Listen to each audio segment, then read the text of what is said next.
आज की top world affair की खबरों पर नजर डालें तो भारत के हिस्से में बहुत कुछ आता हुआ दिखाई दे रहा है। जहां ब्रिटेन के प्रधानमंत्री ने पदभार संभालते ही भारत के लिए कई तोहफे का ऐलान कर दिया है, जिसमें से एफटीए को तो आप साइड में ही रख दीजिए क्योंकि वो होना ही है, लेकिन ब्रिटेन अब एक ऐसा बोनस देने जा रहा है जो दुनिया भारत की ताकत का डंका बजाता हुआ दिखाई देगा।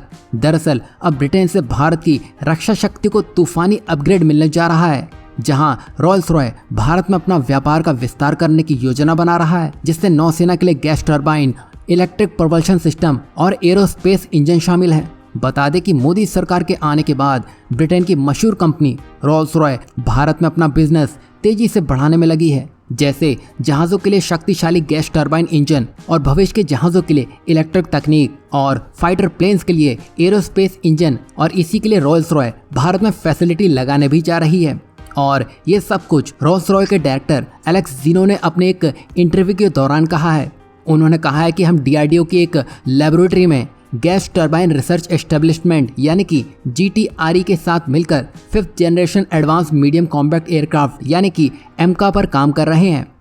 हमने न सिर्फ इंजन बनाने की तकनीक भारत को देने का प्रस्ताव दिया है, बल्कि भारत में ही इस इंजन को डेवलप करने की पेशकश भी की है। इसके अलावा विमान बनाने में इस्तेमाल होने वाले स्ट्रॉन्ग मेटल जैसे फोर्जिंग और कास्टिंग में भी हम सहयोग करना चाहते हैं, जिसमें खास तौर पर रॉल्स रॉय ने अपने 4 मेगावाट का AG gas turbine engine, MT-30 gas turbine engine भारतीय नौसेना के फ्यूचरिस्टिक जहाजों के लिए ऑफर किया है। बता दें कि MT-30 गैस टरबाइन अत्यधिक विश्वसनीय, सुरक्षित और युद्ध के मैदान में भारत के लिए गेम चेंजर साबित होगा। मतलब यहाँ ब्रिटेन भारत के अब एफटीए से लेकर एमका के फ्यूचरिस्टिक प्रोजेक्ट में बड़े कदम उठाने जा रहा है, जो आत्मनिर्भर भारत के सपने को पूरा करने की दिशा में एक बड़ा कदम है। यहाँ आपको क्या लगता है, इस बार ब्रिटेन की सही सरकार आई है या थोड़ा सब्र करने की जरूरत है? वहीं नेक्स्ट अपडेट को देखें तो ये सऊदी अरब से जुड़ी हुई है। अब ये सऊदी की मजबूरी कह लो या भारत की किस्मत। भारत ने अपने तेल के इंपोर्ट को सऊदी से घटा दिया है, फिर भी सऊदी अरब भारत को बड़ी डील देने में लगा है, जहां एक बड़े प्रोजेक्ट को करने के लिए सऊदी ने भारत की दिग्गज एलएनटी को याद किया है, और कोई छोटे मोटे काम के लिए नहीं, बल्कि सऊदी अरामको से गैस प्रोजेक्ट का एक बड़ा काम मिला है। बता दें कि सऊदी अरामको अपने 2 बड़े गैस प्रोजेक्ट का विस्तार कर रही है, जिसके लिए उन्होंने कई कंपनियों को काम दिया है। इन सब में से एलएनटी की एनर्जी और हाइड्रोकार्बन वाली टीम को जफूरा नाम के प्रोजेक्ट के दूसरे चरण का पैकेज नंबर 1 और 3 मिला है, और इस पूरे प्रोजेक्ट पर $25 बिलियन का खर्च आने वाला है, जिसमें इंजीनियरिंग, सामान खरीदने और निर्माण जैसे काम शामिल हैं, जिसमें से एलएनटी को शुरुआत में 4 बिलियन यानी कि 30 से 35 हजार करोड़ रुपए का ठेका मिला है, और हो सकता है आने वाले भविष्य में ये ठेके की रकम और बढ़ सकती है। आपने देखा होगा सऊदी अरामको के लिए काम करने वाली कई बड़ी कंपनियां हैं, फिर भी वो अक्सर भारत की एलएनटी को अपने बड़े प्रोजेक्ट में बुलाती है।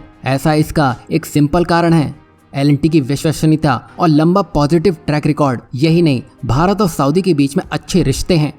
ऐसे में एलएनटी को चुनना उसके लिए भी फायदेमंद साबित हो सकता है। तो कुल मिलाकर यहाँ भारत की जियोपॉलिटिक्स और भारत की कंपनी की काबिलियत एक बार फिर साबित कर दिया है कि इस मामले में चीन हो या फिर अमेरिका भारत से उलझ नहीं सकते हैं। वहीं आपको एलएनटी के इस ऑर्डर के बारे में क्या राय है, जरूर बताइएगा। वहीं एक काफी इंपॉर्टेंट अपडेट भारत और रूस से निकल के आ रही है, जहां आपने देखा होगा प्रधानमंत्री नरेंद्र मोदी रूस पहुंचे हैं तो उनका भव्य स्वागत किया गया, और ये इतना ग्रैंड वेलकम था कि यहाँ शी जिनपिंग का जो 2023 का दौरा था वो भी धूल खाता नजर आ रहा है। वहीं जिस गर्मजोशी से पुतिन ने प्रधानमंत्री नरेंद्र मोदी का स्वागत किया है, उनको गले लगाया है, पूरा वेस्ट, अमेरिका और खास तौर से यूक्रेन बहुत ज्यादा आग बबूला हो चुका है। यहाँ यूक्रेन के राष्ट्रपति ने भारतीय प्रधानमंत्री की मॉस्को यात्रा की आलोचना करते हुए इसे निराशाजनक और शांति प्रयासों के लिए एक बड़ा झटका बताया है। उन्होंने कहा है कि उसी दिन प्रधानमंत्री नरेंद्र मोदी ने पुतिन से मुलाकात की जब एक रूसी मिसाइल कीव में बच्चों के अस्पताल को निशाना बना रही थी। दरअसल हुआ ये था कि ठीक प्रधानमंत्री नरेंद्र मोदी के आने से पहले रूस ने यूक्रेन की राजधानी कीव में मिसाइल बरसा दी थी, जिससे कई मासूमों की जान चली गई थी। इसका जिक्र करते हुए ज़ेलेंस्की ने प्रधानमंत्री नरेंद्र मोदी को निशाने पर लिया और पुतिन को खूनी तक बता दिया। बता दें कि यहाँ पर भारत ने रूस के यूक्रेन पर आक्रमण का समर्थन नहीं किया है। रूस के मौजूदा आधिकारिक दौरे पर भी प्रधानमंत्री नरेंद्र मोदी ने यूक्रेन युद्ध को समाप्त करने की अपील की है, लेकिन अभी यूरोप का तो पता नहीं। लेकिन यूक्रेन को जवाब या एक स्टेटमेंट जरूर दी जाएगी और ये जरूर एस जयशंकर द्वारा ही दी जाएगी। तब ये देखना दिलचस्प होगा कि दुनिया उस पर किस तरह रिएक्ट करती है, क्योंकि जब जब वेस्ट और अमेरिका भारत की विदेश नीति पर हावी होते हुए दिखाई दिए हैं, तब एस जयशंकर ने उनको मुंह तोड़ जवाब दिया है। और रही बात भारत और रूस की, अगर भारत रूस से दूरियां बढ़ा देता है तो एक आखिरी मौका भी वेस्ट गवा देगा इस शांति प्रक्रिया में।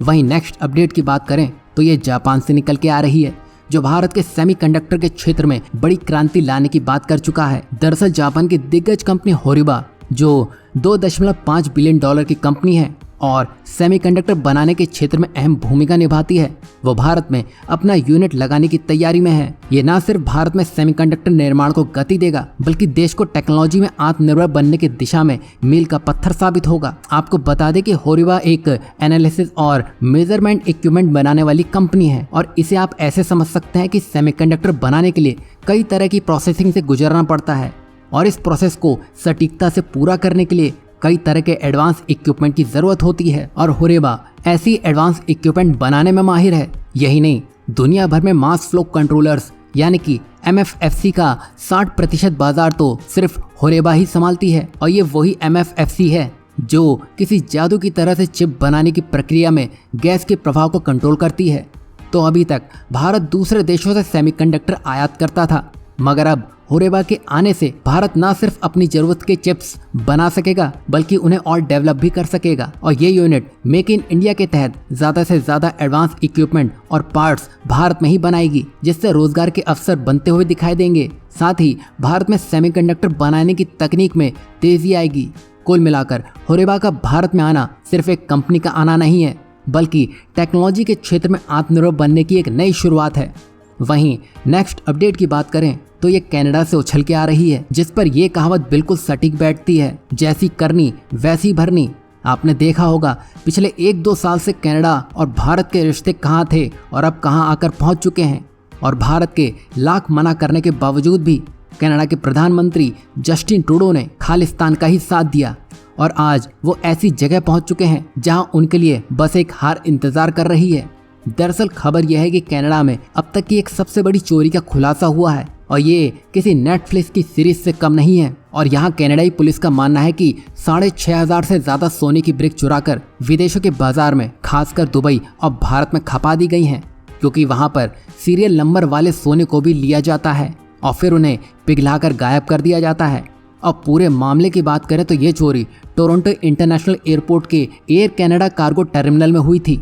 बता दें कि स्विट्जरलैंड से टोरंटो आने वाली एयर कनाडा की फ्लाइट में सोने का एक कंटेनर आया था और इस कंटेनर में 22 करोड़ कनाडाई मूल के सोने की ब्रिक्स और विदेशी मुद्रा थी।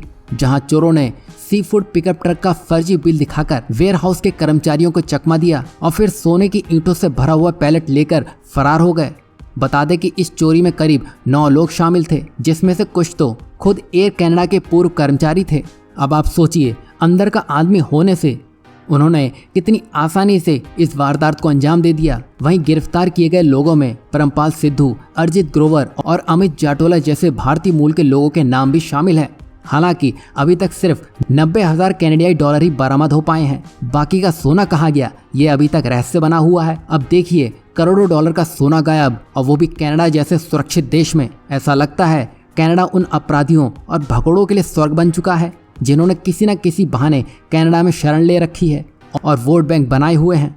अब आपको इस अपडेट को देखकर क्या लगता है और जस्टिन ट्रूडो को लेकर आपको क्या लगता है, ज़रूर बताइएगा, क्योंकि वो इस मामले में कहीं ना कहीं भारत को ज़रूर घसीट लाएंगे।